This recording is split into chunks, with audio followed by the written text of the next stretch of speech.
Thank you so much for stopping by. Now, if you are familiar with a speech by the founding father of Ghana, Kwame Nkrumah, Ghana was the first sub-Saharan African country to get its independence in 1957. And so part of the speech and what Kwame Nkrumah said then became a blueprint for the rest of other countries in sub-Saharan Africa as they gained independence subsequently after that. And one of perhaps three of the key things that Kwame Nkrumah really underscored at that time is the fight against ignorance, disease, and food insecurity. Right? So ignorance to make sure more Africans go to school, uh, disease to make sure we have proper healthcare functioning in Africa, and the third, food security, make sure Africa is able to feed its people. All right. And so many years later, this is something that our governments are still struggling with, which I baffles me. All right. And the same issues were raised by, or rather were stated by Kenya's founding father as Kenya got its independence. Sir Jomo Kenyatta reiterated the same things, and other leaders in sub-Saharan Africa reiterated these points by Kwame Nkrumah. But many years later, we're still dealing with the same thing. So, such a shame. All right. But I really want us to pay attention to education and the issue to do with ignorance, and particularly public education sector in Africa. Majority of the children in this continent, that is the only education they are able to access. But unfortunately, our governments deliberately have not found the need to fully invest in this very important sector. How we expect to compete internationally in this globalized world when we don't have a proper public education sector that is fully functional and is able to address fully the issues and capture the global trends, that baffles me. All right. I look at Kenya right now.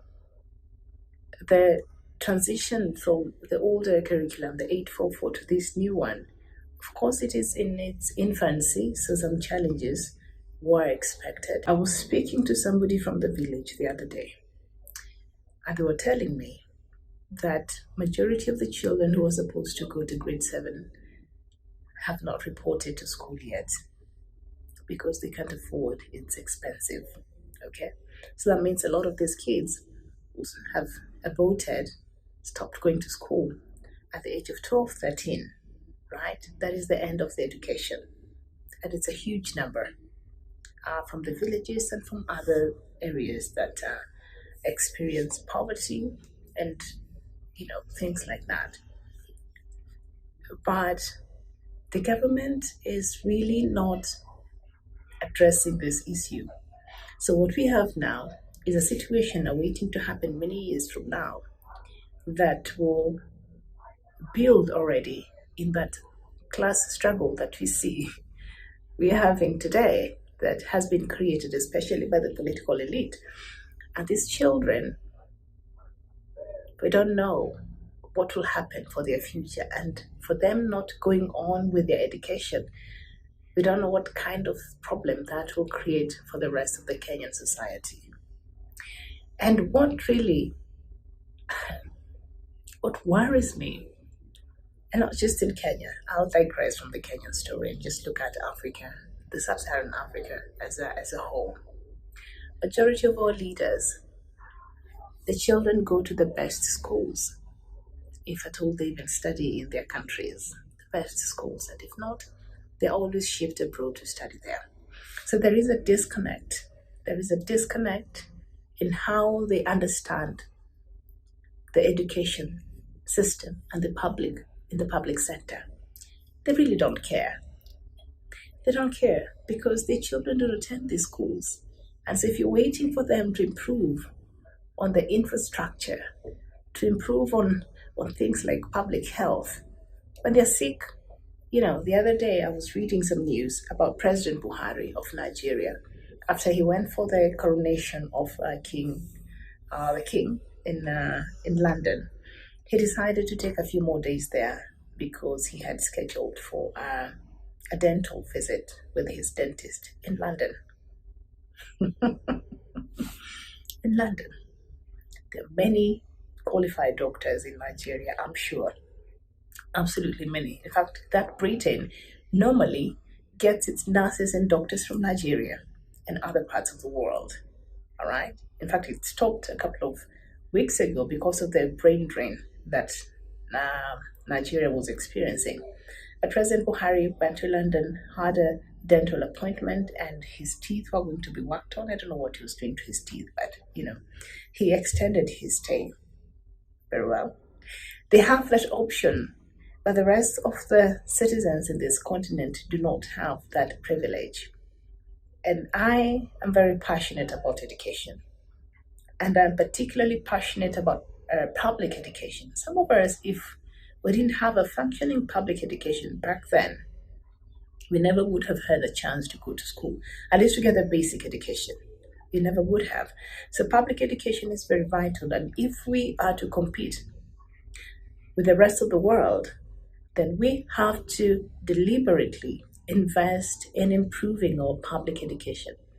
These developed countries across the world, you will find that one particular characteristic in these countries is that there are very few private schools because the government has taken its time and has deliberately invested in the public education in these countries.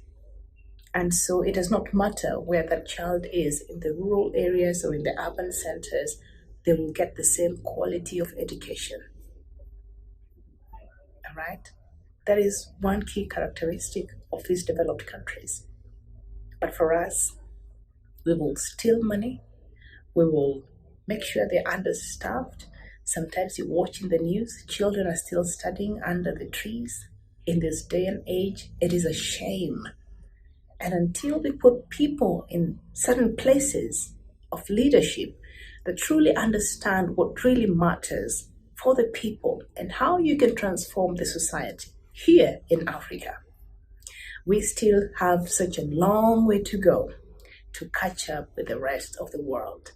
But if you want to bring out a generation and build strong economies and strong countries that can compete fairly in the international system, then we must start by building our public education, make deliberate efforts to support, to equip, to fund these institutions, because that is where the majority of our children attend school.